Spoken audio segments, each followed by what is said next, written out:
Deborah barked at me and she said, "None of that in here." And I didn't understand at the time what that meant. I just felt like this is not a good start. So I can tell within about 3 minutes of someone walking through them lift doors if I'm going to make them an offer. I could feel the heart of the business just beating slower and slower. The business isn't your family. These people come to work because you pay them. I'm not the one leading the people and driving the people. Trying to find the right people to do that is bloody impossible. It wasn't the money I wanted.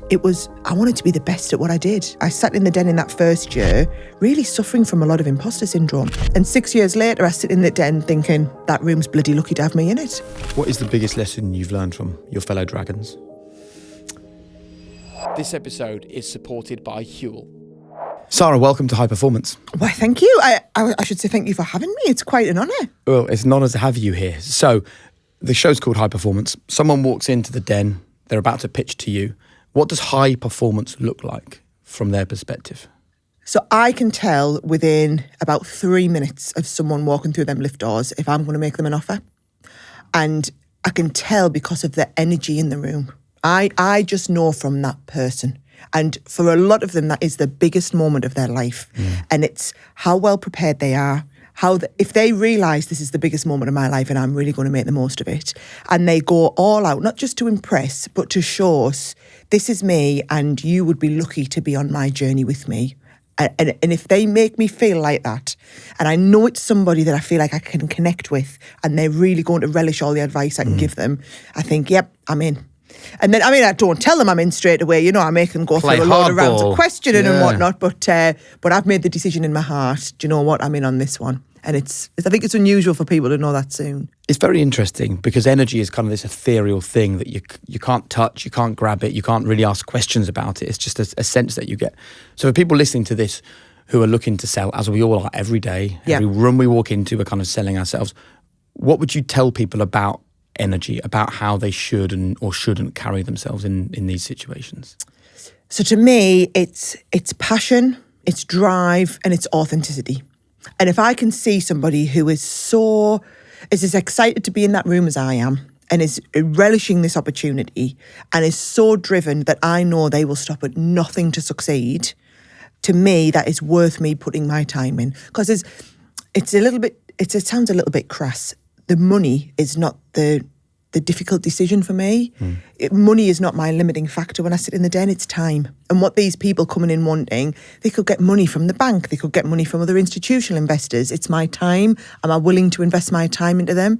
And if you can feel that from them, that, you know what, they are going to hang on my every word, they're really going to want to learn from me, they're going to challenge me, then I think, yeah, I'm for you. Tell us about a great pitch then. So you come in with the energy, but how do we then engage you? So I've spent a good part of 20 years now on shop and telly. And I think if you ever want to learn about storytelling, you just need to go and watch a bit of QVC. And I challenge you to watch QVC for an hour and not buy something. And that is our job, is to make you feel like your life is going to be better if you own whatever it is we're selling that day. And then I try and take that into my everyday life. So if you bring that into pitching, okay, everything starts with solving a problem. So if you walk through that lift door and you can tell me this is a problem in everyday life and this is how either my product or my service or I solve that problem, and if you really believe every word that's coming out of your mouth and I feel it, then I'm all in. Because that is all I need to do then is to give you a platform for you to replicate that storytelling on a bigger level, and we're on to an absolute winner. It's when people come in and they're fumbling and they're a little bit quiet and they're like, oh, well, yeah, my turnover last year was this and my profit was this. Great, we need to know your numbers, but I need to know that you really believe in what you're doing and you will stop at nothing to make it work. So how do you know the difference then between a bluffer and someone who's genuine? And I ask this question because I've got 2 kids and my son is quiet, but he's incredibly confident. And people always say, your son's not very confident. And I'm like, no, you don't get him. He's so confident, but he judges people. He's only 9. He sort of just wants to work people out before he gives everything. Yep. And I think we have to sometimes be careful, don't we, to go, the super confident person is the one that I invest in because they might just be a great blagger, a great bluffer. So how do we tell the difference, or how do you tell the difference? I can sniff a bit of BS a mile off. Yeah, it just reeks BS out of the every strong. part. Yeah, but I think it's It's a little bit like in everyday life. You know, a lot of people, when they meet me in real life, after having watched me on Dragon's Den or just on TV in general, they go, oh, you're just like I thought you were going to be. And I think the biggest tool I have in my armoury is I am always authentically me. Wherever you meet me, whether if you bump into me in the shop, you know, if you watch me presenting Morning Live, whatever it is, you'll get the same version of me. I don't turn something on or pretend to be something in the moment. And I think that's a really big skill in someone, in having the confidence in yourself to be authentically you. And I wasn't always this way. You know, I would say when I was younger, especially when I was in my early 20s and I was starting out in business, I was nearly always the only woman in the room, the only young person in the room, the only person who sounded like this, had this delightful accent, which clearly to everybody else in the room assumed I wasn't as good as they were. And so I was constantly overcoming that and battling that. So every room I went into, I thought, who do I have to be good enough to be in this room? And I would just put that on. And it was, whether it was power dressing, whether it was trying to lose my accent a little bit and sound a bit posh, how I carried myself. But I was always trying to be somebody else, to be good enough to be there. And it wasn't until I got probably into my 30s that I started thinking, do you know what, that room's bloody lucky to have me in it. And it's me. Sara Davies is turning up into that room. And if I'm not good enough to be in that room, it's their loss and I'm out of there. And I think having the confidence in your own ability to do that really gives that air of, I'm here and you've got me in. It's the same when I sit in the den. You know, I sat in the den in that first year, really suffering from a lot of imposter syndrome. I'd spent years and years imagining what it would be like to be on Dragon's Den, but I'd only ever let myself imagine what it would be like to walk through the lift doors and pitch. I'd never for 1 minute imagined I would be a dragon. And so to sit there as a dragon, I kept thinking, oh my God, I'm so bloody lucky. I can't believe I'm sitting next to Deborah Mead and I'm like next to some of the greats of this, great business minds of this country. How lucky am I? And 6 years later, I sit in the den thinking, they're really lucky to have me, the BBC. I'm being a great dragon. I'm being true to myself. I know I'm a great mentor to the dozens of businesses that I've invested in. I know in myself where I've added value to these businesses and I feel great about this. And I'm sitting here excited to offer some other lucky entrepreneurs the chance to work with me this year. And I feel great about that. So it's not about feeling lucky to be here. It's about I earned this space and I'm going to really own that. What changed then? For people that are in the place of imposter syndrome and self-doubt, what would you tell them? So what I always say about imposter syndrome, right, is, and I talk a lot to people, a lot of my friends or whatever, when they're at work and maybe their boss has given them a chance for a promotion and they suffer from imposter syndrome and they don't think they're good enough. And I always say, you don't think you're good enough, but you're not the one making that decision. It's like me. When I went on Dragon's Den, I was like, oh my God, am I good enough to be a dragon? Do I deserve my place here? Well, that wasn't my call. The executive producer, she was the one who interviewed me, put me through rounds of screen tests, decided that she thought I was good enough. She was putting me forward to a panel of BBC commissioners. Those BBC commissioners, their job depends on choosing the right person. They selected me to do this. So who am I to question whether or not I'm good enough? I'm not qualified to decide who's good enough to be a dragon. But the people who are qualified to decide who's good enough decided that I was. So I just need to live up to their expectations and go and be the best version of myself and really own that. And it's the same for you at work. You know, if your boss has decided you're good enough for that promotion, how are you going to know if you're good enough or not? But they are qualified to know if you're good enough. So show them that they were right in believing in you and go and be what they believe you can be. But how did you avoid, like, not getting into compromises, maybe softening the accent or wearing the clothes that you think fit you in? Like what was it that stopped you doing that? Running late, no time for breakfast, and you're starving. Okay, we've all been there, whether you're racing to meetings, practice, the school pickup, whatever it is. But what if you could get your hands on a nutritious meal ready in just seconds? Well, this podcast is sponsored by Huel. Huel, the world's leading complete nutrition brand. With over 400 million meals sold worldwide, Huel is trusted by people like you and me to fuel our days with convenience, complete nutrition. And right now, you can try this for yourself with 15% off, plus a free gift for new customers by using the code HP at Huel.com. And as well as being nutritious and low in sugar, the reason why I like it is that Huel basically tastes like you're drinking a milkshake, whether it's vanilla or chocolate, it doesn't matter. I think they taste great. So if you're interested in trying it for yourself, get 15% off and a free gift for new customers by using the code HP at Huel.com. Fuel your day with Huel. So it was a really tight call, actually. So when I went through the process of applying to become a dragon and getting through the interview stages, it was at my final interview. So I had to go down, do a screen test with Tuga, and they filmed it all. And I remember the exec producer calling me. I was on the train on the way down, and she said, so we think you could be brilliant at Dragon's Den. The only thing is you're just a bit nice, and it's Dragon's Den. And so if you could just show your teeth a bit more, be a little bit more dragony, right? And I really chewed on that because I thought, it's a job interview. I can go and be whatever I need to be. You know, it's a little bit like all them years in my 20s. I just put on whatever hat I needed to be in that room. I can do that. But the problem is, if I did that, then every day that I sit in that chair, I've got to be the version of me that I was in that interview. Otherwise, I'm not being fair to that executive producer.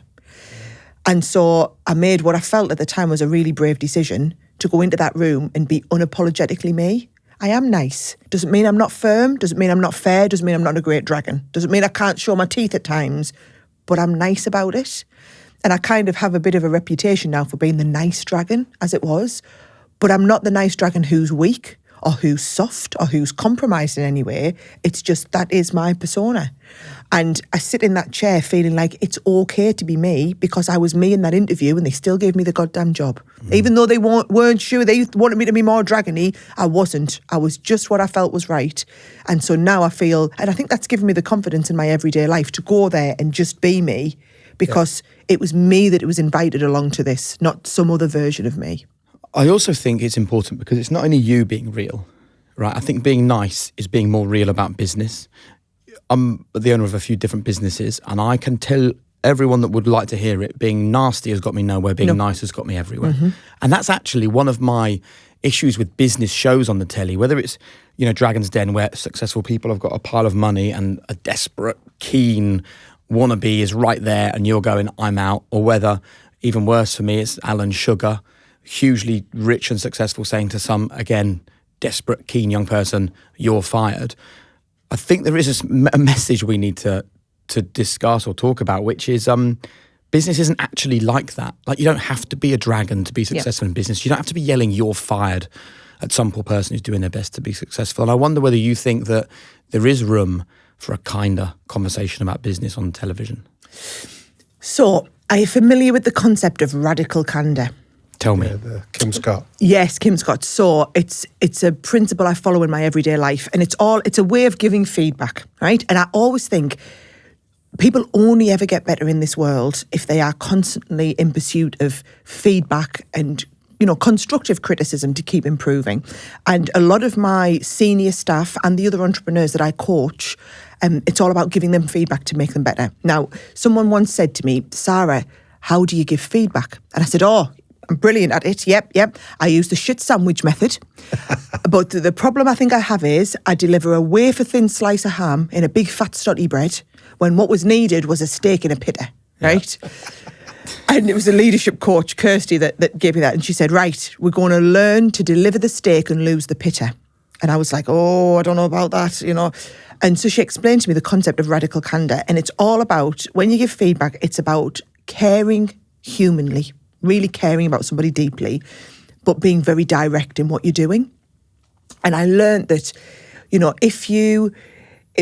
when you talk to people, if you flour it up, if you put a bit of, you know, if you put the pitta around the steak, it's just a load of waffly BS. And people know the steak's coming. They're waiting for it. But they're having to fish through all of this other stuff that you're giving them that feels insincere to get to what is the crux of the feedback you're giving me.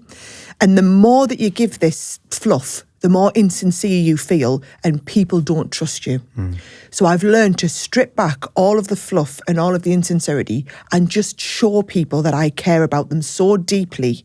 And as difficult as it is for me to give them this feedback, I'm doing it so that they can get better and progress in their career, in their job, in their business. And you build up that trust with somebody and you can give them that radical kind of feedback all the time. And I find that is what's changed me from being a successful entrepreneur to a really successful entrepreneur, is being that ability. And it took lots of coaching. You know, I had a fantastic leadership coach and she worked with me on this. And I don't like conflict. Yeah. I find difficult conversations with people. I steer away from them at all costs. But if you're not giving them, if I'm their boss and I'm not giving them the feedback to help them improve, then at some point our business is going to outgrow them. So what would you say to me if I was in your business and I wasn't awful, but I just wasn't what you wanted? How do you deliver the fact that I need to be better? So I need to make you, before I can even start and have the conversation with you about where you're not performing well enough, I need to make you understand that the reason I'm having this conversation is because I want you to succeed. I believe in you as a person. I really like you as a person. I want you to be on a great career trajectory and I want you to have a great future in my business. And as long as those aren't hollow words. And you'd say that to them? I would say that, but words are only so much, right? It's all about actions. And it's all about, have you heard that principle whereby only 7% of what someone hears are the actual physical words they say? You know, it's 53% is the body language, 30-odd% is the intonation. So every ounce of your being has to portray to them, I genuinely care about you, right? Once I can tell that you understand that the reason we're sitting in this room together is because I genuinely care about you and I want you to succeed, then I can start and deliver the difficult feedback. And actually, you will be more susceptible to it. And I always start with a little bit of a story. And I explain to people from a fable. And the one that Kirsty, the leadership coach, explained to me is she talked about somebody who worked at Google, right? And it was quite a high-powered woman in this job, and she had a young lad starting work for her, and he was so keen, and he was he was the only breadwinner in the family. Had 2 young children to support. He'd got this job; it was a really big opportunity for him, and he would do anything and work all the hours, right? But he wasn't quite performing at the level she needed him to. But because he was so nice, she didn't want to upset him or hurt his feelings by saying anything to him. So she thought she was doing the right thing, whereby every time he'd written a report it wasn't quite good enough, she'd tweak it so that by the time it went to her boss, it was perfect. So she was constantly making up for his shortfalls. Well, people aren't stupid. You know, her boss quickly cottoned on to that. And so her boss says to her, well, he's not performing well enough. You need to get him up to scratch. But because she's frightened to have the difficult conversation, because she loves him so dearly, she constantly just keeps making up for him. Now, as a manager, I can tell you, I don't want her doing that. It's a waste of her time. The whole point is I need her to be a good leader. I need her to be able to develop people below her, not work harder to make up for their incompetencies. That's not a skill that is desirable in any business. So eventually what happened? The boss sailed in and made that young lad lose his job. And so the woman who loved him and was trying to protect him all this time, actually, because of her inability to give him that feedback, it was her fault he'd lost his job. And I just think that is what I explain to my leaders in the business, to my managers, is it is your job to develop these people, not to make up for them, not to cover their incompetencies. And if you can't develop them as people, you aren't going to move on in your career either. And everyone's been let down. And I think as soon as you can explain and give examples like this and show people, they understand that you care about them. And then they are receptive to the difficult feedback you have to give them. I think that's so powerful, because for people listening to this who work in business, you get this image that you've got someone like you, and then below you is one of the leaders, and there might be 20 people below them. Mm-hmm. But if that leader isn't delivering the feedback or improving, it's almost like a bottle. A blocker. So no one below that leader is improving, is developing, is growing. Therefore, the entire business isn't developing and isn't growing. And also, therefore, it's your fault. If you aren't performing as a leader, you are letting the business down. But you think you're doing the right thing, but you're letting people down, and that's the really difficult part about it. Really good. Can you give us an example from your Crafters Companion business, though? Because you started that at university, and you were like a little band of volunteers. And yet you've grown the business to be incredibly successful. So you've obviously delivered feedback to help people develop. Can you give us a specific example where you've used this radical candor approach? Yeah, so I can tell you, when I first started the business, what I was really good at is employing doers. So I'd do the thinking, and I had my best friend's mum worked for us, one of my other best friends' little sisters, a girl I'd worked with when I was younger, she came.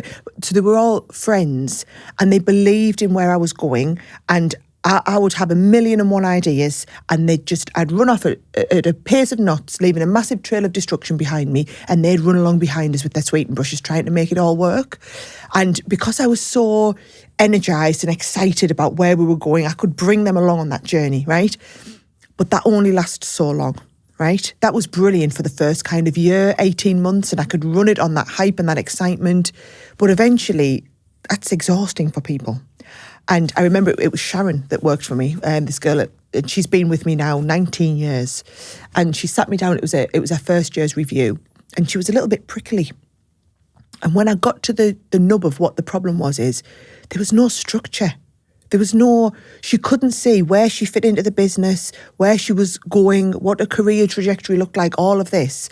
She was bought into the vision of Sara and where I wanted to go and being a part of that. But that would only get us so far. She needed to feel like there was this structure. And I was only 21-year-old. And nobody had ever taught me how to do that and how to build that into a business. And I remember thinking, shit, I'm going to run out of goodwill. You know, people are only going to give me it so long. I need to be what they need. And I hadn't spent time worrying. I just kept thinking, if I treat them great and I'm a lovely boss and they're excited about this, they'll just keep coming. But that's not enough to get you there. And I'd like to think I'm a great entrepreneur. I'm a great ideas woman. I'm terrible in the detail. And the problem I had is that business was my baby. I would never have handed that over to somebody else because it would never matter as much. They would never care like I cared about that business. And it was about 2 years in, turning over a couple of million. I had about a dozen staff, and we were going through a massive legal battle at the time. And it was the most draining, stressful thing. We were defending one of our patents. And I mean, I was 23-year-old. I didn't know about patent law. I didn't understand anything that was going on. I used to come home every night, having been in London in court or whatever, and cry myself to sleep because I just had no idea I could potentially lose the whole business if I got this wrong. And I remember at that time, my husband came home from work one day and he just said, I've handed my notice in at work today, and I'm on a 3-month notice. And so I'll start in the business on the 1st of March. I've worked out there's enough money in the bank accounts, we can pay our mortgage off. And if you and I take 10 grand a year salary, that's enough to kind of keep us if we don't have a mortgage. And I'll run the business and you do your thing. And I felt like this huge weight had been lifted. Guy. I know. It's quite emotional when you say it. I'm like, wow, that's a genuine marriage right there. And what was incredible for me is we're like chalk and cheese, me and Simon. He is the complete... We're not even in different pages of the book. We're in different goddamn libraries, me and Simon. And he thrived on being in corporate. You know, he was really climbing the ladder in his corporate career. He was really well thought of at work and everything like that. But he realised that I couldn't do this. And if I kept going like this, I was going to overtrade and implode. It's where a lot of businesses, you know, I wasn't going to run out of money. I wasn't going to run out of energy. I would have overtraded and imploded because I didn't have the skills to do the running of the business. He had those skills, but he's not wired to be an entrepreneur. You know, he was used to running multi-billion pound budgets for this massive company and going to work in a suit and tie every day. And all of a sudden he started coming to work in his tracksuit and unloading containers because that's where we were at and that's what we had to do. And I would never, ever have asked him to give up his career and his dream so that I could have mine. But he was looking forward and thinking, she's onto something here. This has got huge potential for our family, even though we hadn't had any kids yet. I think he was looking forward and thinking, this could be our security, so it's the right thing to do. So it's not about what I'm going to enjoy the most in my career. It's about what's going to be right for our family. And so he kind of made that sacrifice there and then. And I remember looking for the first couple of years and I could tell, I knew that he wasn't loving it, but he was still getting up and doing it every day anyway. He wasn't loving it like he was loving his old corporate job, but he would never, ever say that to me. Yeah. And we've been together since I was 15, so I can kind of read him well. And I remember just thinking, you've given up your career for me to live my dream, so I'm going to make this business big enough that you are going to love running it like you loved your job. And that was what drove me in all them early years. Is I wanted the business to be bigger because I wanted it to be good enough to justify him running it, because then I could give him what he'd given me. And I think that's partnership, isn't it? And how does it feel now reflecting on that? Do you know, it's quite moving. It's really moving and really emotional. And it's, well, you know, when it's the person that you love and you kind of do this together. And it's hard because the last few years as well, my career has really taken off in a TV capacity, and I've got a big public persona now. And he's the one that nobody ever knows about. That's the guy in the background. And he was the one, you know, when I went off to do Strictly, that was 3 months I essentially had to take off work.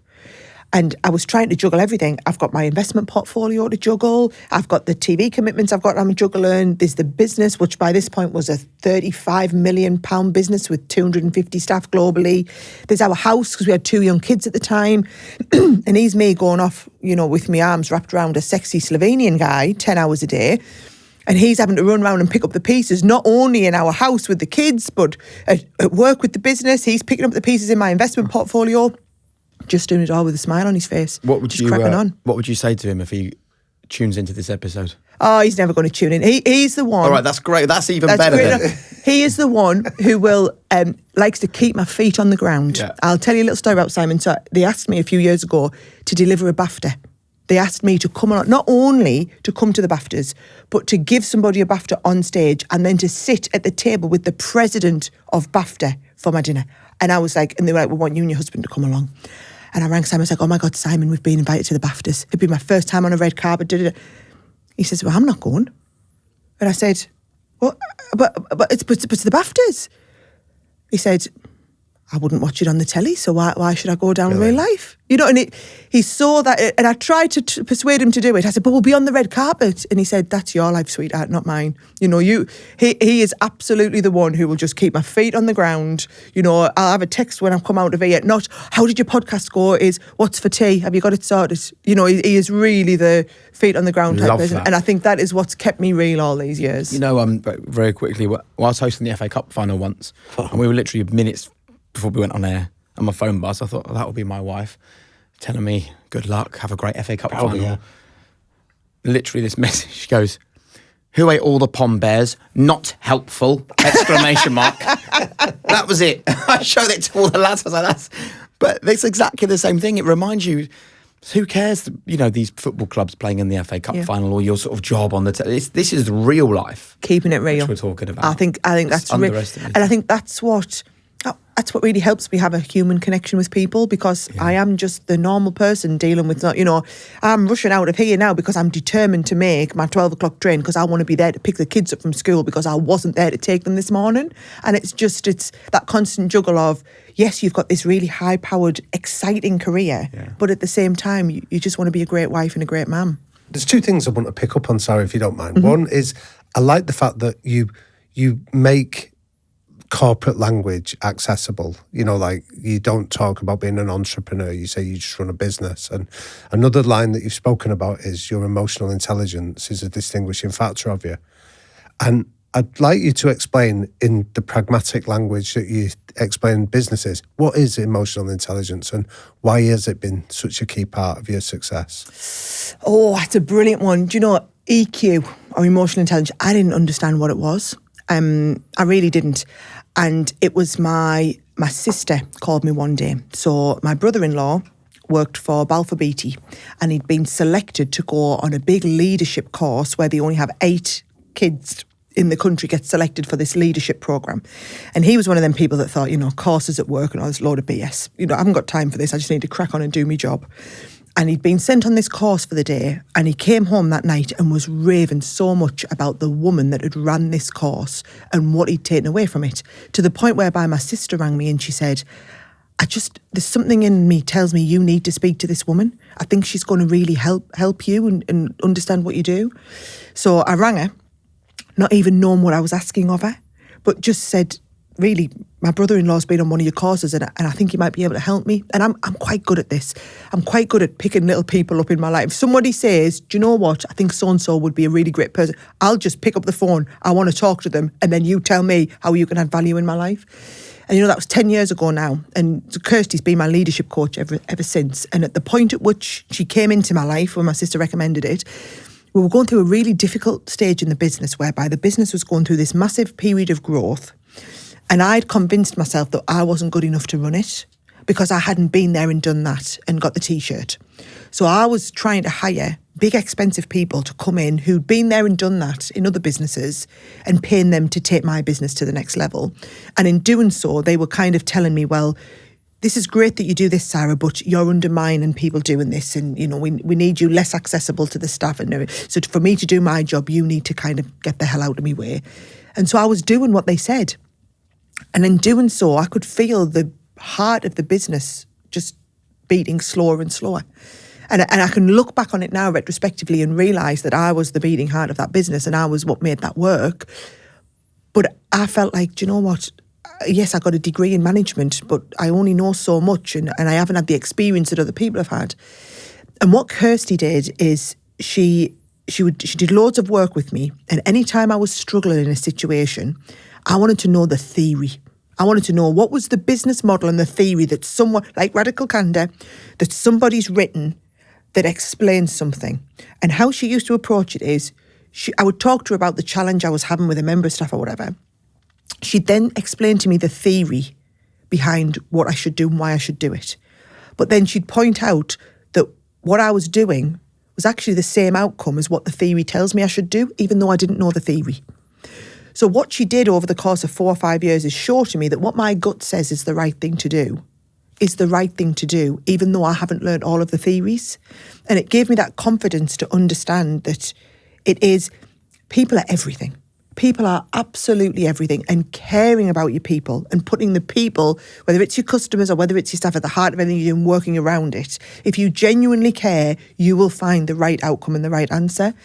And that's emotional intelligence. It's really understanding. And in so many businesses, I see corporate people at the top, just massive egos, pursuing their own agenda, you know, maybe going against the ethos of the company, but because it's going to help them in their career, and just not doing the right thing. And I always try and instill in my staff, if you just do the right thing, if at any point you don't know what's right or what's wrong, whatever, just sit there and think, what is the right thing to do for our customers, for my staff, for the other people in this business? I will never, ever challenge you for doing that. You know, if you do it, it's the wrong thing. You've done it with the right intention. And it's harder because the bigger we've got, the more egos we end up hiring into the business. And it might seem like they're acting in the right way at the time, but then, you know, things start to run away with them. And sometimes I can say, that's not you acting in the interests of the company, that's you acting in the interests of your ego. And that's the point at which it becomes really difficult. And I mean, everyone's got an ego. I'm not going to sit here and tell you I haven't got an ego, because I'd be lying, right? It's about being able to keep your ego in check and do the right thing at the right time. And I think that's emotional intelligence. And so few people understand it. But you'll know it. I can sit in a room with somebody and think, you're an absolute. You've got as much emotional intelligence in your body as I've got in my little finger. But that's why I'll get where I'm going and you won't ever get where you want to go. If you were, because I'm sure there are people that are still cynical about emotional intelligence because they look at business as this kind of hard-nosed, got to be aggressive, got to be the winner. What does emotional intelligence actually do? You've just said that someone with a small amount will lose, someone with a large amount like you will win. Why will you win with emotional intelligence in life as well as business? So 2025 is well underway, and I bet a lot of you like me have already started to make plans on how this can be the very best year yet. And for me, making it a great year revolves around some investment, but actually investing in myself physically and mentally. So the physical investment has been a sauna that I've just had installed at home, and already I'm absolutely loving it. But the mental investment is making sure that I take time to go travelling with my kids, Flo and Seb and Harriet, my wife, on those kind of memory-making holidays that last a lifetime. But obviously both of those goals centre around needing finance. The good news is, though, that's where our new partner, XTB, comes in. They're dedicated to empowering you on your investment journey, and that's regardless of whether your horizon is short or long term. You can maybe buy stocks and ETFs commission free. You can invest passively with investment plans, open an ISA account, earn up to 4.75% interest on uninvested funds, and loads more. And the good news is it's so easy using their app. So just download the XTB app today or click the link in the description below to start making your money work for you in 2025. So I believe, and different people have different beliefs, okay? But if I just think of the companies I'm involved with and the companies that I've run or whatever, my staff would do anything for me. They would literally walk over hot coals and do absolutely, and they give me, if I think back to during the pandemic, you know, people are going through such difficult times in their lives and they're giving me every ounce of their being, even though I can't guarantee that I'm going to get the company through this. I'm trying my damnedest, but I can't guarantee that. And I just think they did that for me because of the human connection I have with them. If I'm just a big corporate, and I've seen it, you know, people don't give a shit. They feel like the company doesn't give a shit about them, so why should they give a shit about the company? So they'll do the bare minimum to get through, right? That is never going to drive your company to the next level. And it might be different once you get to big corporates, but I think this is why I enjoy smaller business. You know, I love, if I think back to the time when I loved my business the most, it was probably when we were sub 100 staff, and I still knew every one of them staff members' names. I'd been involved in their recruitment. I knew if their little boy had a football tournament that weekend, I would ask them on the Monday morning how he got on. You know, it's caring on that deep level. The bigger you get, and it's not, you become more removed from the staff because you have to put people in, and you have to put a CEO, you have to put other leaders in there. And the really difficult part is embedding the culture in the business. And people always talk about, you know, culture, and you've got to build culture in, but it's about values for me.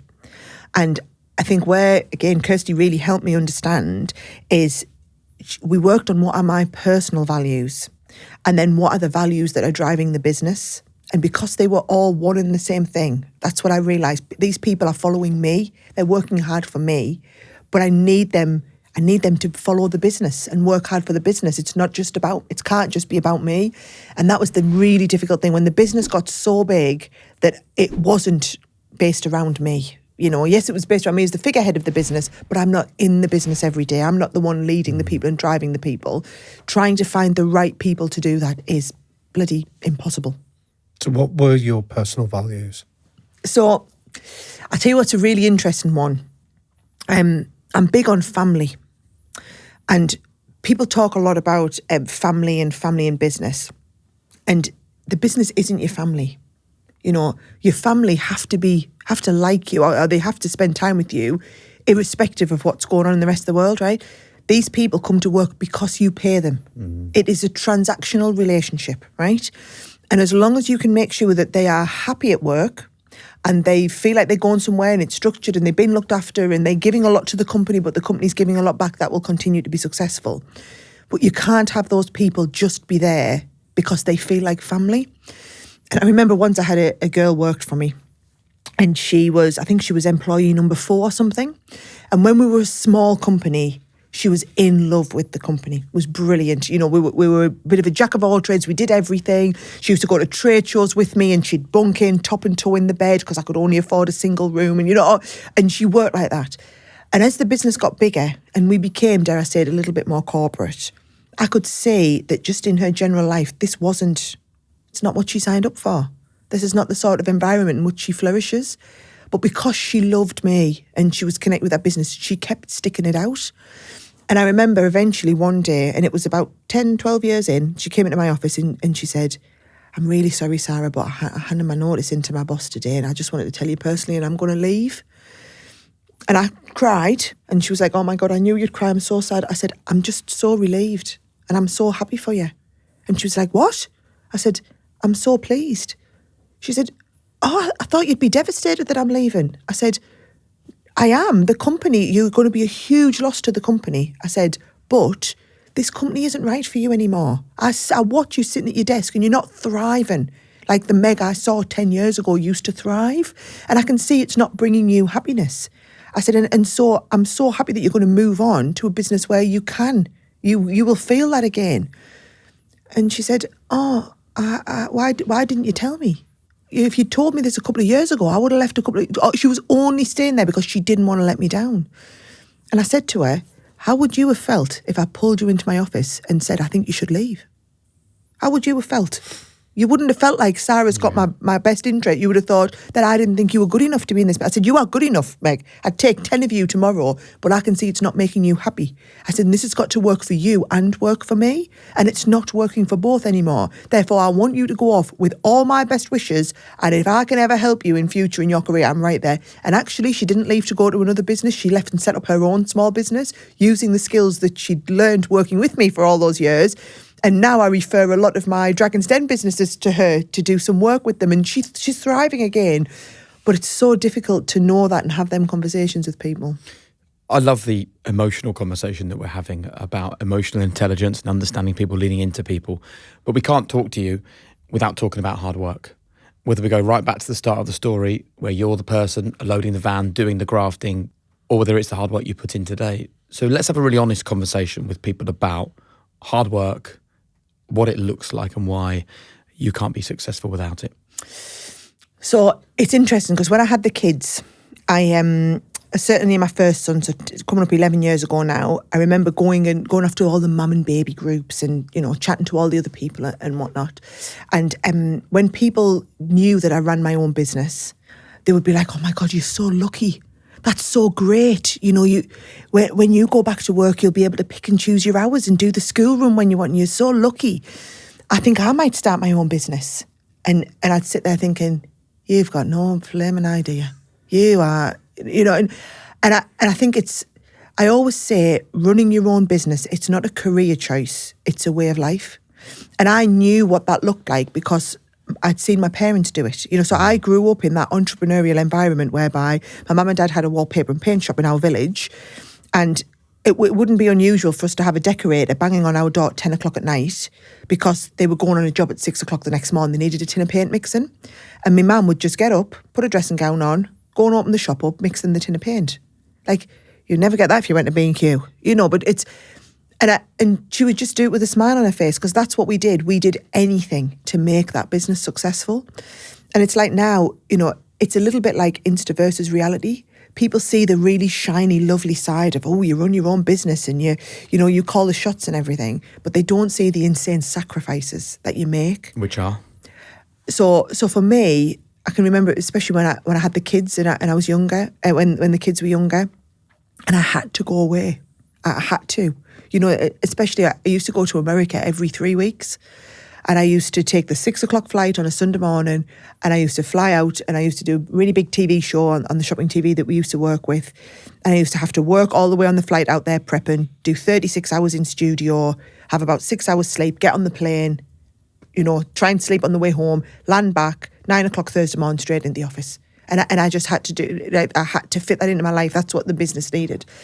And I remember my dad saying to us, he was like, "Kate, this is too much. You can't keep going on living this life. You're going to burn out. You're missing too much of the kids' childhood. Something's got to give." But for me, it wasn't the money I wanted. I wanted to be the best at what I did.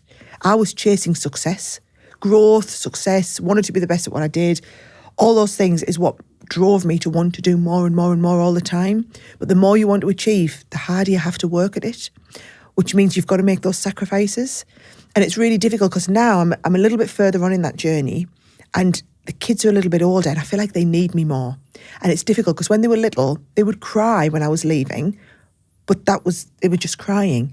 Now, my 10-year-old, I have to justify where I'm going and why I'm doing it. You know, and he'll Quite say right, to me, though. He's right. Yeah.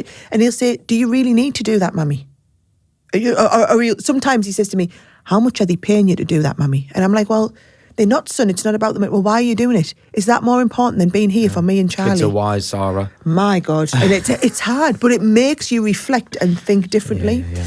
And the one thing that I think the one trick that gets me through, makes it work for me, is I'm all about being present, right? I'm not there for my kids as much as other parents are. You know, in terms of physical hours with them, I don't spend as many physical hours with my kids as some other parents do. So what I do is make the hours that I am there count. You know, so I don't like to be that parent that is, you know, on the side of the football pitch, but I'm on my emails catching up. If I'm there watching that football match, I am there watching every kick and shouting for every ball, and they can see that I am, and I really care. So when I'm with them, they're getting 100% of me. But then when I'm away from them, I don't let myself feel guilty about the fact that I'm not there. I focus on the fact of, right, I've committed to be in London today recording that podcast. I'm going to give it my all, and I'm going to enjoy that, and I'm going to take a lot from doing that, not worry about what I'm not doing. And I think mum guilt is something that so many women suffer from. And I just say there is no place in this life for mum guilt. It's not going to get you anywhere. I missed sports day last year. Nothing I could do about it. I wasn't there. And instead of clinging on to the fact that I missed sports day and what a bloody terrible mother I am because I wasn't there, I made the school nativity. So I'm chuffed to bits. Yeah, I did really well. Made the school nativity. Focus on what I did do, not what I didn't do, because making myself feel shit is not going to get me anywhere in this life. And I think it's all about just being present and focusing on what you are achieving, not what you're not. But tell us about that self-talk then that you obviously engage in, that because there's part of our brain would naturally go, you're a shit mum, Sarah, but actually you're learning to have a different conversation with yourself, and there's lots of our viewers that are also interested in how they change that narrative. Yeah, there's only you can control that. And I see now, you know, it's a difficult time at the moment. You know, it's a difficult economy, it's a difficult job market, and I have a lot of friends that are struggling. And when I talk to them and I try and kind of, I suppose, coach them through it, there's two types of people out there. There's the ones who really want to get on and do something about it and have a positive mindset. I can work with them people all day long. And then it's the ones who have victim mentality and just feel sorry for themselves. They've been dealt a shit hand and they feel terrible about it. And I haven't got time for those people. It's hard and I feel like a terrible friend, but I can't help them. If they're not willing to help themselves, then I certainly can't help them. And sometimes it's that whole grief curve, and maybe they're just at the bottom of the grief curve and I need to wait till they're in a different stage and then I can pick them up and help them.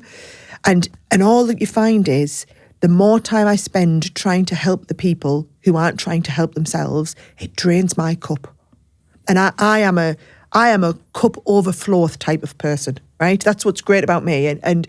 But that cup needs to fill up. And I can tell you, I've enjoyed so much chatting to you two. I'll go skipping out of that door. My cup will be overflowing, right?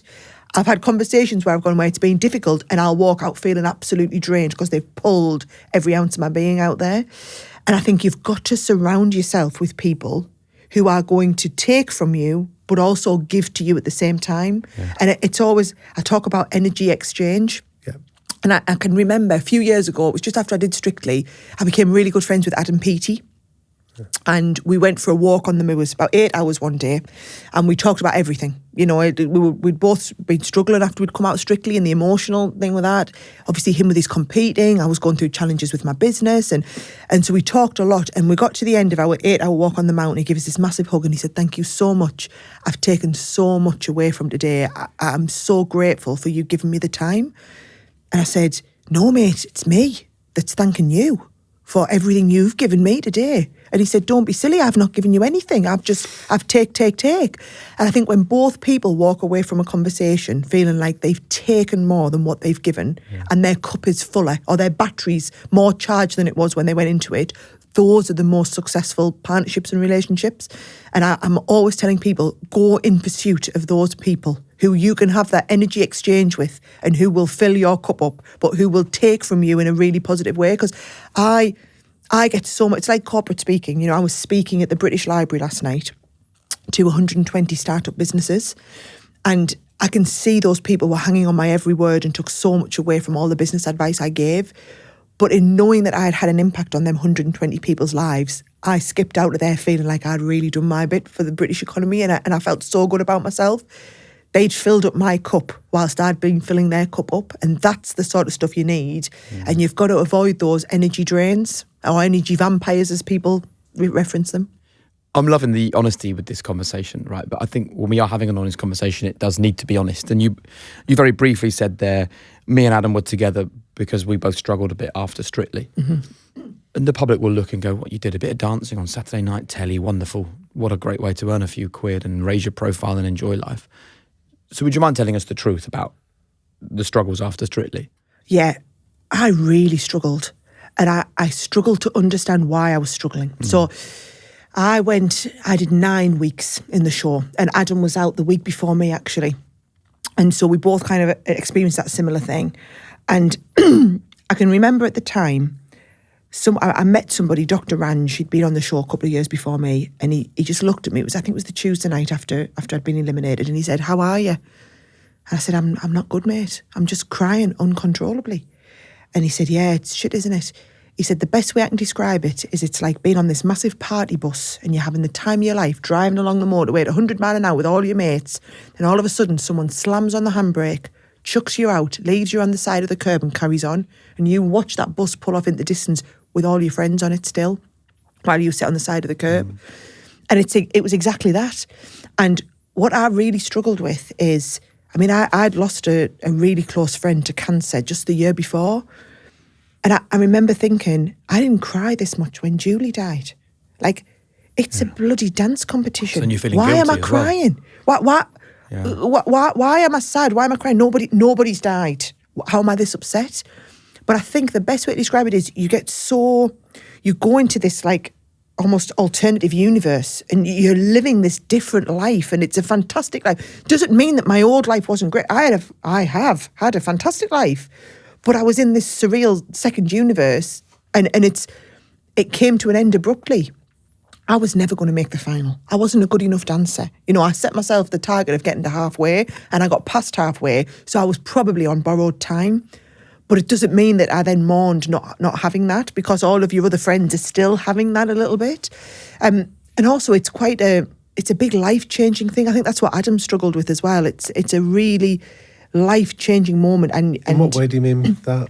So for me, the biggest thing I learned, so I don't know if you remember, but when I was in Strictly, week 1, I was bottom of the leaderboard and I was Bucky's favourite to be out first, right? And that was really difficult because I knew this was the biggest opportunity in my life. I was so excited about it.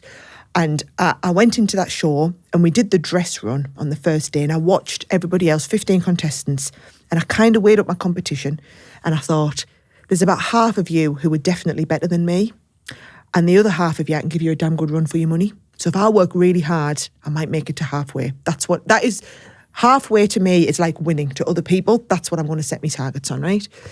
And so I focused so much on me cha-cha-cha the first week, getting my lockstep perfect, putting my hip out on the New York, like all the technical stuff.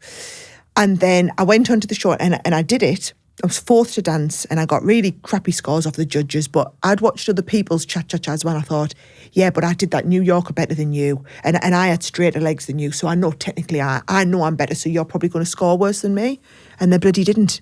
They all got more scores, and I didn't understand that because that didn't seem fair. I was like, well, but my dancing was better, and I know, because I've studied this now for 2 weeks, I know that dancing was better. And I watched the show back that weekend, and I realised what they did, which I didn't, is they gave all of themselves to that process. They went out there on the dance floor on the Saturday night, all their inhibitions were gone, and they just gave themselves. And I didn't. I'm a businesswoman. I have walls built round here like this, and nobody, I don't do showy off stuff, and it's not me. So those walls were up, so I was focusing on being a good dancer, but with the walls up. And the public don't want to see that. They want to see a bit of vulnerability. They want to see you giving yourself over to it.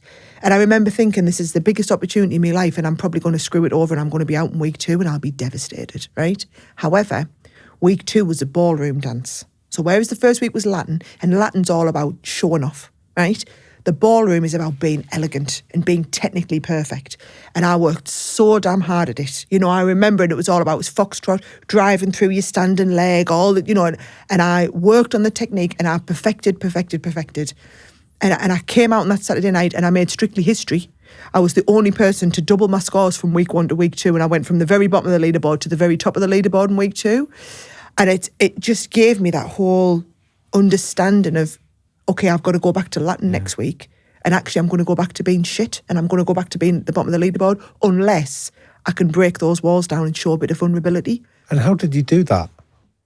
So they hired an acting coach to come in. So my V team week 3 is they hired this guy called Daniel, put me on a stage up in Stockton, and made me stand on this stage and do acting things. Now, you've got to remember, most people who've got to be on Strictly have probably been through stage school, either because they're in a band or they're in a TV show or whatever.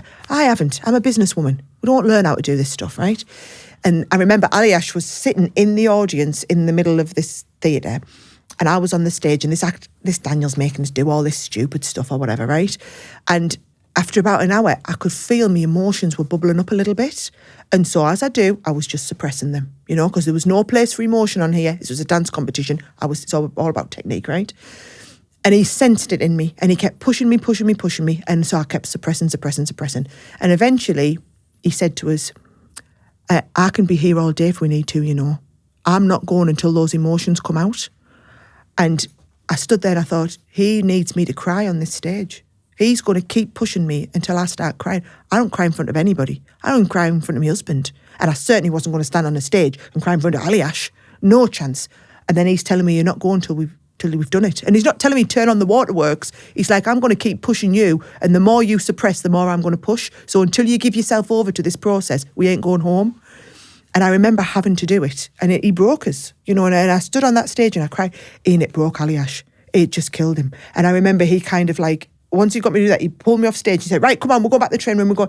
And he got me into the car and he was like, partner, I'm so sorry. I'm so sorry they did that to you. You didn't, you could sense that that's not me, but it needed to happen. I needed to learn how to break that down and let the emotion come out. And I needed to kind of let those brick walls down a little bit. Yep. And I think that's what Strictly taught me. It taught me to be vulnerable in front of other people when I'd never, ever allowed myself to do that. And I think it's really helped me in my everyday life, but learning how to control it. Still don't cry in front of other people. Right. Why not? But I think it's a lot of the people, so within my business, right, those people look up to me. Even when times are tough, they need to believe that I've got my shit together and I've got this. And if I'm worried that if I show some weakness, they're going to panic and think, crap, if she hasn't got it, well, what we're going to do? The world's going to fall in. And so I still kind of hold to that of, I've got to do this. But I remember at the end of Strictly, I remember when I went and did my It Takes Two interview, I was overcome with emotion. And I remember ending up, Rylan got me crying in the studio on national telly. But I wasn't annoyed with myself because I just thought, do you know what? I'm only human and this has got to me and it's broken me. And it's probably all right for people to see that because it's not a weakness in business. It's not a weakness in life. It's a I'm human response. I also think it plays into so much of your story, which is about being a lifelong learner, constantly developing, constantly growing. So before we move on to our quickfire questions to wrap up so you can get that train to get home to your kids, which is very important, I'd love to get some advice from you for our audience about being a lifelong learner, how we can live with that mindset, but crucially, why that has been such an important calling card for the life that you've lived. This is going to sound big-headed, but I'm not trying to say it. I am the best in the world at selling craft products on the telly, right? And that's not my opinion. I can tell you now, you can look at our dollars per minute sales, nobody can touch us. I'm absolutely brilliant at that, right? But I'm still constantly trying to get better.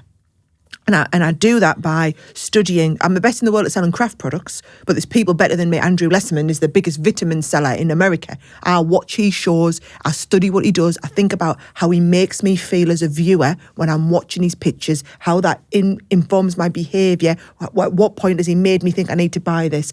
And so I'm constantly learning, right? I've probably been the best in the world at doing that for at least the last 6 or 7 years, but I still, every show, I'm endeavouring to be better than I was the one before. Not for anybody else, not because the buyers expect me to take more money or anything, but because I want to keep getting better. And it's the same in every walk of life.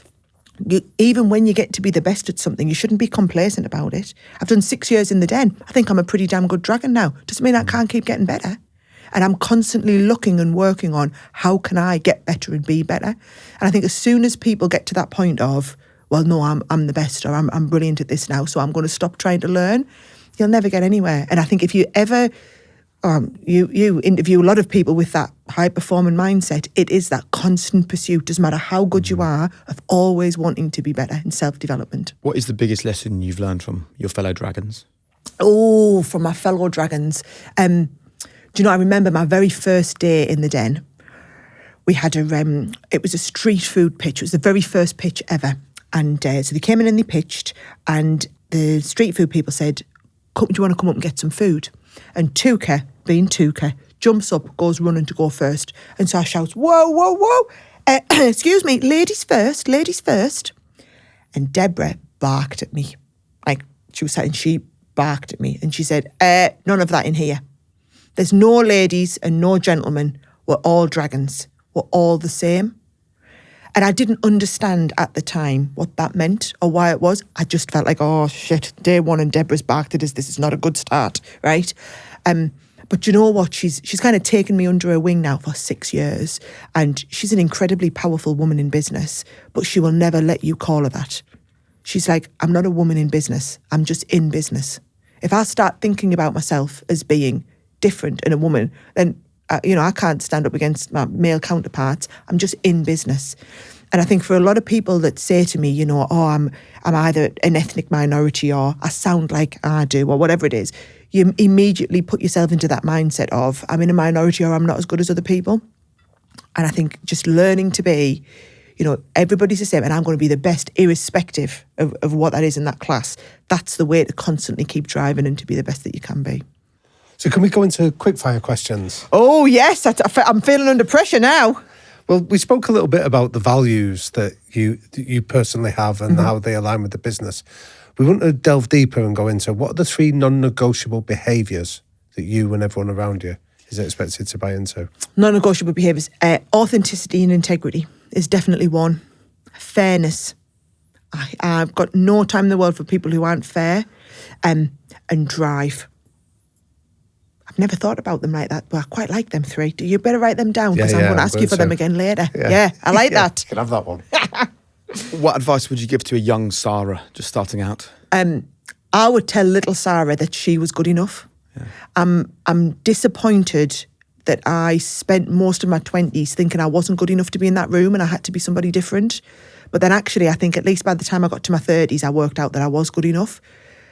Some people are in their 60s and 70s and haven't worked out that yet. So, yeah, I've just give myself them extra kind of 10 years of you are good enough. What does high performance mean for you? Being the best. Being the best, but working out what the best is for you. So strictly, I was never going to be good enough to win. So setting myself that target, I was never going to achieve it. Therefore, I was always going to feel like a failure. So I reassessed and I decided my own new target, which was halfway is the hitting the jackpot for me. And that's what I set myself. So high performance for me was achieving at my absolute capacity that was reasonable for what I could get to. What's your biggest strength? What's your greatest weakness? My biggest strength is my drive, without a shadow of a doubt. And my biggest weakness, I think sometimes I care too much and I make things too personal. You've been on record as saying that joy is something we should all be seeking. So when your life is over, what joy would you like to experience? When life is over, what joy would I like to experience? What do you mean? What would you like to do that is like on your bucket list, if you like? I think spending time with your family is the one thing that kind of brings the most joy. I think I've probably spent the last 10 years not being so wrapped up in the business and living to work, not working to live. And I like to think that I've started to understand and get that balance now. And it's not just about working hard to earn enough money to be able to pay to go on nice fancy holidays. Because the best holiday I had this year was taking the kids camping in Scotland for 2 weeks, which cost next to nothing, right? It's taking that time out and being able to be present in that time. So I think, yes, is having the wherewithal to understand and see my own faults and see that, you know what, I was living to work and now I'm going to work to live. Love that. And the final question as we come to the end of this really fascinating conversation, what would you like to leave people thinking about with regards to your one golden rule for living a high performance life? You are in control of it. Nobody else can make you be the best that you are. You have to be constantly striving. You are the one who's responsible for filling up your own cup. You make the decisions about which people you're surrounding yourself with. You look at how you're investing in yourself and making time for that. You know, are you settling for being second best at something or are you constantly striving?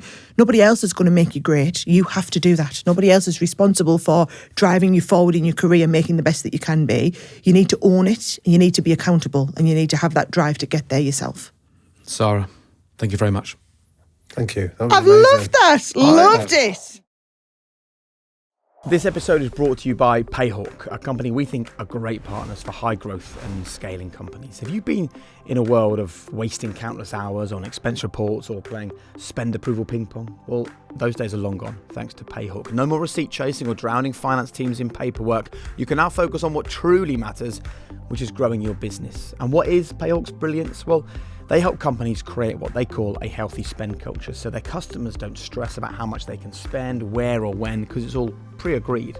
talk about a weight off their shoulders. So if you're curious to see Payhawk's magic in action, their company cards app and spend management platform could revolutionise your business. Visit the link in the description to book a demo, and don't forget to mention you heard about them on the High Performance Podcast. And of course, huge thanks to Payhawk for supporting our show. Here's to smarter spending and time back in all our pockets.